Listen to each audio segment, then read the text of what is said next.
Voici donc ici la leçon numéro 3 sur la stabilité horizontale et même générale des systèmes de construction en béton préfabriqué.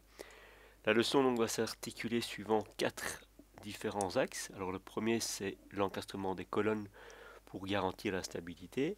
Deuxième, c'est la stabilité des portiques et des ossatures. Troisième, c'est l'effet diaphragme et on terminera par la notion de chaînage. Alors on commence par l'encastrement des colonnes. Donc il faut savoir que de manière générale, une construction en béton préfabriqué peut être contreventée ou non contreventée. C'est assez dire que si elle n'est pas contreventée par des éléments extérieurs, qu'est-ce qui va garantir la stabilité de notre système en béton fabriqué? C'est l'encastrement des colonnes vis-à-vis de nos fondations. On va voir ici qu'il existe 3 modes pour encastrer nos colonnes dans ces fondations. Par contre, si on fait appel à des systèmes extérieurs tels que des noyaux centraux, des murs de refend qui peuvent être mis perpendiculairement aux façades, ça, ce sont des systèmes qui permettent à la construction d'être contreventrés. Donc on va partir, nous, ici, dans les systèmes des colonnes encastrées dans les plots de fondation. On voit qu'il y a 3 types d'encastrement possibles. Dans un puits de fondation, dans un système où des armatures sont en attente par rapport à une fondation en béton, et enfin la liaison par boulonnage. Donc chacune a le même rôle, ces fondations, c'est permettre l'encastrement des colonnes sur la fondation. Alors pour la mise en place de ces éléments, comment est-ce qu'on va s'en sortir? Vous le voyez par rapport au schéma de gauche, le premier sur le fût de fondation. Donc là, l'entièreté du système est préfabriquée ou semi-préfabriquée, et il existe, comme vous le voyez, des cales en bois. Alors ces 4 petites cales en bois sont en fait ici des éléments qui vont permettre la mise en place correcte et verticale dans les deux sens de la colonne dans le plot de fondation. Le deuxième système que vous voyez ici, ce qui s'appelle l'injection ou les barres d'attente, en fait, comment est-ce qu'on va faire? On va avoir une fondation qu'on va couler sur place et on va laisser exprès sortir 4 armatures en acier qui vont venir se loger dans la base de la colonne qu'on va venir implanter dessus.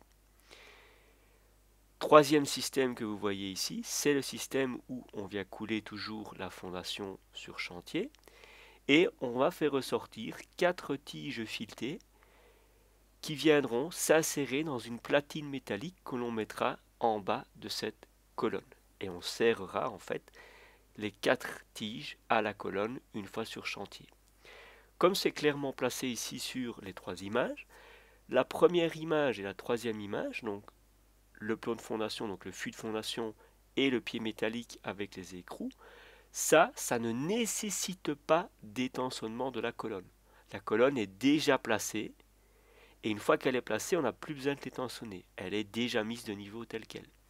Par contre, le système des barres d'attente, là, comme vous le voyez, on a besoin sur chantier d'utiliser un étançonnement pour la maintenir de niveau et on va voir pourquoi par la suite on aura besoin de ces étançons. Alors voilà ici les puits de fondation, donc il peut être soit full préfabriqué, donc semelle plus le fût, comme on le voit là-dessus. C'est pratique parce que sur chantier on pose un lit de stabilisé et on pose ensuite l'élément dessus. Ou alors c'est semi-préfabriqué. Là c'est juste le fût qui est préfabriqué en béton, et comme on le voit sur l'image, il y a des armatures ici, au chaque coin du fût, qui viendront se noyer dans la cage d'armature que l'on aura placée préalablement sur chantier. Et alors, dans ce cas-là, on coule le béton ici en dessous et on a la semelle qui est réalisée. De même manière, on peut avoir la cage d'armature complète qui est réalisée ici d'un coup et qui viendra être posée elle aussi dans le trou exécuté. Alors, quelles sont les caractéristiques essentielles que on doit commander et vérifier avant la commande? C'est l'espace libre, la dimension donc F et E, que la colonne doit faire. Donc c'est en fonction de ces cotes E et F qu'on voit ici qu'on saura quelle dimension de colonne on peut venir placer à l'intérieur. En ce qui s'agit ici des détails techniques, là on va voir que en fait cette colonne qui est ici, lorsqu'elle est placée et mise en place dans le fût, on voit ici qu'il y a par rapport au schéma, je ne l'avais pas précisé, mais un boulon de réglage. C'est quoi ça, ce qui s'appelle un boulon de réglage? En fait c'est ceci.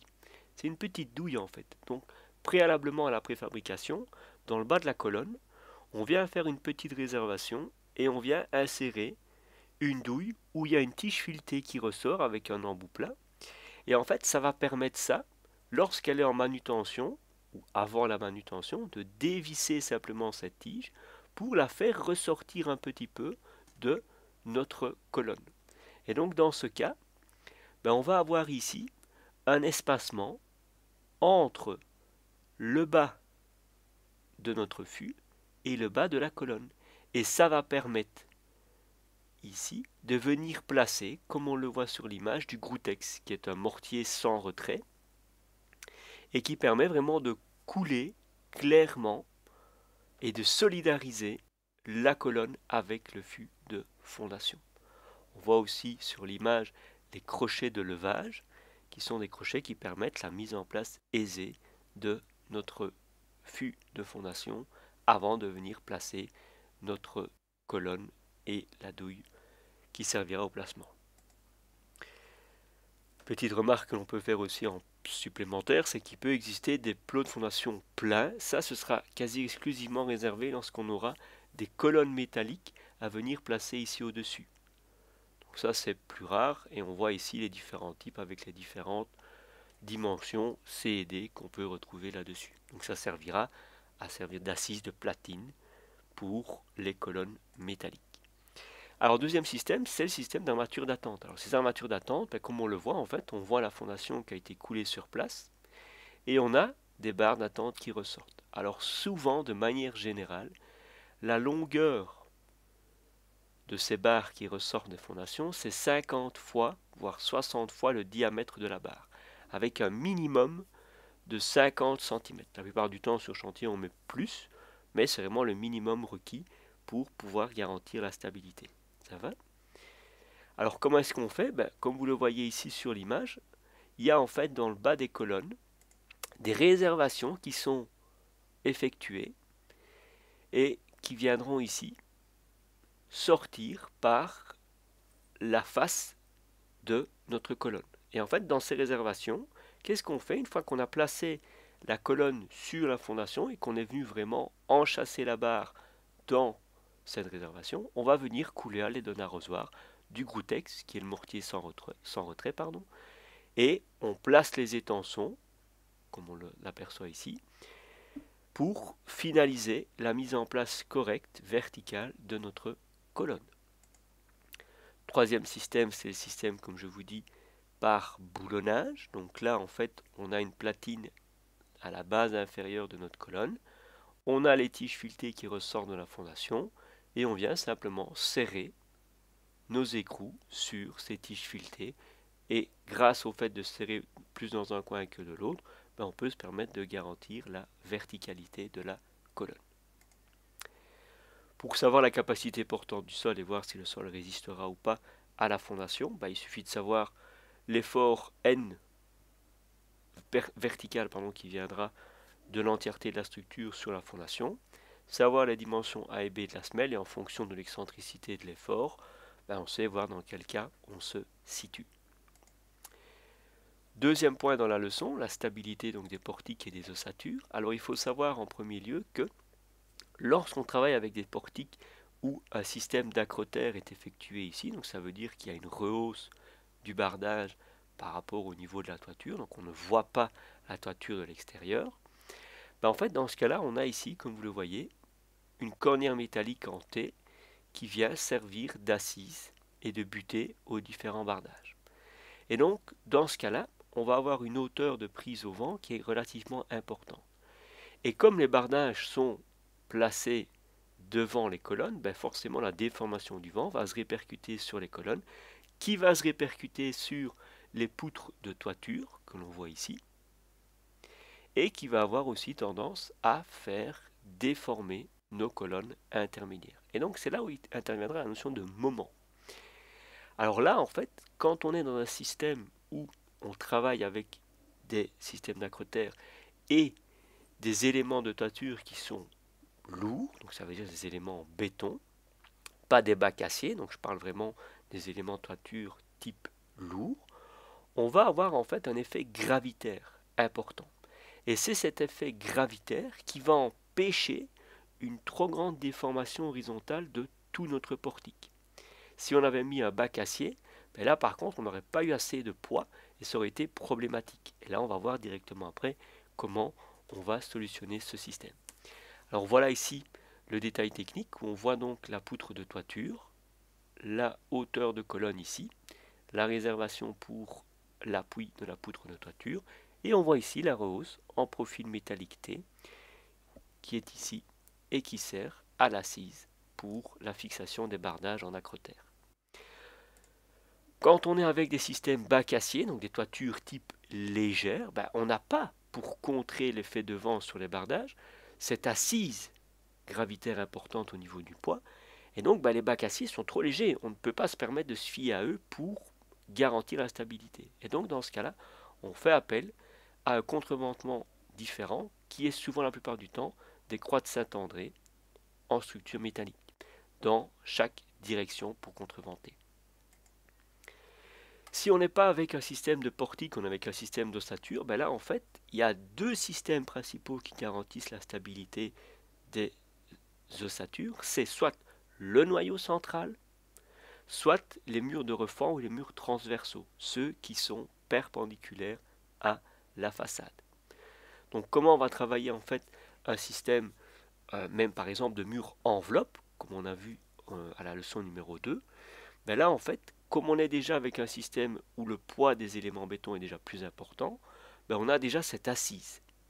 On voit déjà sur le schéma de gauche que l'effet de vent, qui est représenté de manière triangulaire, qui, forcément l'effet de vent est plus haut en hauteur qu'en bas, en fait, grâce aux différentes liaisons qu'on verra dans les chapitres suivants entre éléments enveloppes, on va avoir par rapport à cet effet de vent en vert une première déformation qui est la déformation de traction. Et c'est la liaison entre chacun des panneaux qui va permettre d'empêcher cet arrachement d'un panneau par rapport à l'autre. On va avoir sur la façade plutôt arrière, opposée au vent, un effet de cisaillement en couleur plus ou moins rouge, où on aura ce cisaillement horizontal entre les éléments. Et enfin, tout à l'arrière de notre bâtiment, là on va avoir en bleu un effet de compression. Et donc, comme les murs ont une grande rigidité, en fait, c'est vraiment ces systèmes d'assemblage et le poids même des éléments de bardage, en béton, qui va garantir la stabilité.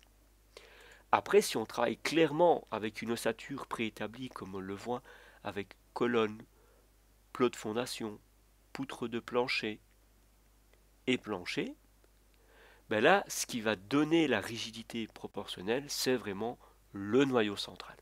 C'est lui qui va rigidifier l'ensemble et qui va permettre de garantir une ossature stable. Alors, les noyaux centraux, je prends l'exemple ici du cinéma La Sauvenière, que vous retrouvez ici à Liège, vous avez le noyau central qui est ici, avec à côté la cage d'escalier. Ceci n'est pas considéré vraiment propre comme un noyau central, c'est plus vraiment un système architectural désaxé, mais il pourrait être confondu par rapport à un noyau central. Ça garantit toujours la stabilité, mais ce n'est pas nécessairement un noyau central pur. Alors dans un noyau central, comme vous le voyez ici, ça sert, comme on le voit pour la photo, de cage d'ascenseur et d'escalier. Et alors vous voyez, on a toujours ici une liaison qui va se faire par rapport aux éléments de plancher et aux éléments de mur inférieur, la liaison par rapport aux armatures d'attente. Alors il peut être préfabriqué aussi ou d'une pièce, voire même mur par mur, élément par élément. Alors, l'effet diaphragme, qu'est-ce que c'est? Alors l'effet diaphragme, on en parle dans la stabilité, on va l'avoir ici dans un système soit par ossature ou par système de portique, voire même à étage. On va voir et je m'expliquerai là-dessus. Quand on est dans un système d'ossature, qu'est-ce qu'on retrouve? On retrouve ici la façade. On retrouve le système où il y a l'application du vent. Que va faire le vent? En fait, le vent va venir déformer votre façade. Cette façade va venir déformer votre plancher. Le plancher, il est composé de quoi? Comme vous le voyez, il est composé de ourdis. Et ces ourdis, en fait, vont canaliser cet effort de vent et vont, via ce qui s'appelle des lignes de transfert en pointillés, envoyer l'effort vers l'élément le plus rigide. Et l'élément le plus rigide de l'ossature, ce n'est pas le plancher, c'est le noyau central. Et donc, pour essayer de garantir un transfert le plus doux possible vers cet élément rigide, on va essayer de transférer le plus rapidement possible cet effort du vent, cette déformation de la façade, vers le noyau central. Et pour ça, on va utiliser ce qui s'appelle une couche de collaboration. Je vous montrerai directement après ce que c'est, mais le premier exemple que je vous ai montré, c'est par rapport à une ossature traditionnelle. Si on est maintenant par rapport à une structure où il n'y a pas de noyau central, on le voit ici, il n'y a pas la nécessité d'un noyau central parce que le bâtiment est par exemple trop petit, mais on a quand même des éléments de bardage avec du vent qui vient s'appliquer dessus. Mais là, si on ne sait pas transférer directement vers le noyau central, on va alors avoir, dans la couche de compression et de collaboration qu'on va placer au-dessus des houdis préfabriqués, on va avoir en fait un effet qui est un arc de compression. Donc en fait, sous l'effet du vent, tout le plancher va se déformer et il va en fait résister à la déformation en créant ce qui s'appelle un arc de compression qu'on voit ici. Ça veut dire quoi ça? C'est un peu comme un arc à flèche. Si on a ici la partie qui est comprimée, ça veut dire que sur la façade opposée à celle où s'applique le vent, on va avoir une zone tendue. Et en fait, on va retrouver aussi à l'intérieur de la zone entre l'arc de compression et le plancher des efforts ici de cisaillement. Et tout ça, ces effets de cisaillement, de traction, de compression, de ligne de transfert, tout doit être repris par une couche de collaboration ou ce qui s'appelle parfois une couche de solidarisation. Et ça, comme vous le voyez, on va toujours mettre des armatures, des paillasses métalliques avant de couler la couche de béton qui viendra sur les éléments de plancher préfabriqués. Et c'est ça qui garantira la stabilité de l'effet diaphragme et de reprise de l'arc de compression, des efforts de cisaillement et tutti quanti. Pour vous donner un exemple ici, dans la construction de la médiacité ici à Liège, pour le magasin Primark qui est ici au premier étage, on voit ici sur la photo lors de la construction des éléments les hourdis et on a ici les petites cales en béton qui garantissent l'enrobage. Et là-dessus on est venu poser toute une série de cages d'armature qui vont être noyées dans la couche de béton qu'on va venir couler par après. Quatrième point qui concerne les chaînages. Très important ces chaînages. Pourquoi? En fait, les chaînages, c'est ce qui va permettre de lier un élément de la structure en béton préfabriqué avec un autre élément. Et ces liaisons, on va les avoir dans une manière multidirectionnelle. Je vous prends l'exemple, on a ici le premier sens, le numéro 1, c'est le chaînage qu'on appelle périphérique, qui se situe à la périphérie du bâtiment. Le numéro 2,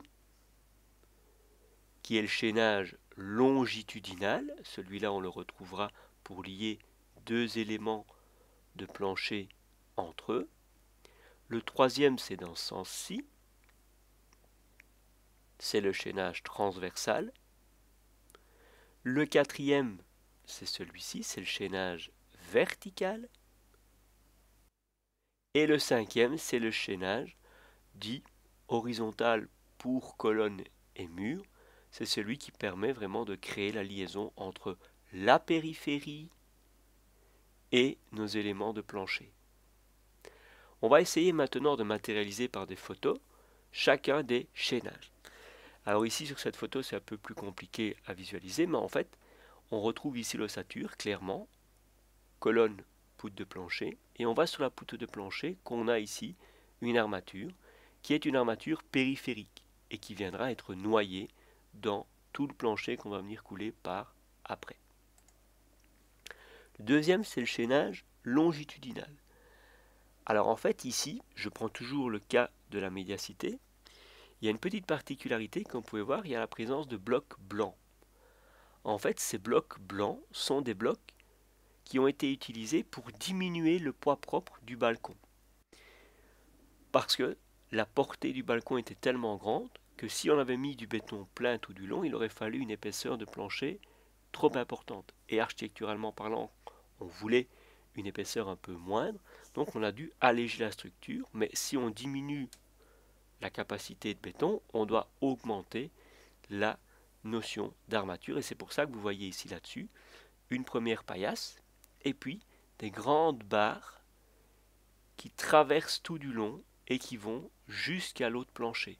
Et donc ces grandes barres que j'ai matérialisées en jaune sont en fait le chaînage longitudinal, puisque ça lie le plancher ici de notre balcon avec le plancher ici de futurs magasins. Donc c'est ça ici qu'on voit très clairement, on voit la barre qui démarre ici et qui va vraiment aller jusque tout au bout du balcon. Et ça c'est ce qui s'appelle le chaînage longitudinal. On les voit encore clairement ici et on voit les plots ici de matériaux légers. Alors ensuite le chaînage longitudinal, la plupart du temps sur les houdis, quand c'est des houdis de nature différente, on place la barre soit dans le joint ou au-dessus. Là, ce qui est plus facile à faire, c'est de casser une partie de l'alvéole du houdis, de chaque côté de la poutre de plancher qui est ici. Et en cassant les alvéoles, on va se permettre de mettre la barre plus facilement. Le chaînage transversal, c'est pas compliqué, c'est toujours les barres qui sont situées sur les poutres de plancher, comme ceci, qu'on voit ici au-dessus. Toujours perpendiculaire au sens de portée des houdis. Le chaînage vertical, bon là j'ai pris un exemple simple avec des prémurs, vraiment basique. On voit ici la barre verticale qui liaisonne le prémur d'en bas avec le prémur qui va venir au-dessus et qui va encore être coulé. Donc c'est vraiment le sens vertical qui est représenté ici. Quand on a par exemple deux éléments en béton l'un sur l'autre, dans l'élément supérieur, à sa base, il y a toujours une réservation ici, comme avec les colonnes, où on viendra enchasser la barre qui ressort de l'élément supérieur et qui viendra se loger ici, dans l'élément ici, du dessus. Ça va ? Donc la barre vient de l'élément inférieur et vient se loger dans la base de l'élément supérieur. Et enfin le chaînage horizontal, c'est la liaison de la poutre de ceinturage ici sur les murs, qui sont les prémurs, avec les armatures propres au plancher.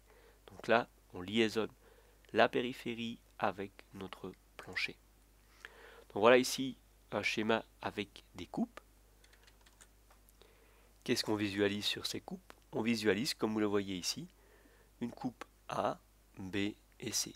Alors si on regarde la coupe A ici, on coupe donc dans le sens des houdis. Et là on voit en fait les petites barres en pointillés qui sont ici. Et ces deux petites barres en pointillés, c'est en fait le chaînage longitudinal comme ceci. La barre que vous voyez ici est dans le sens de la poutre de plancher.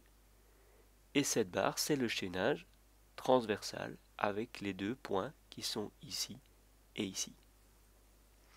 On voit ici apparaître le noyau central, clairement au milieu du bâtiment.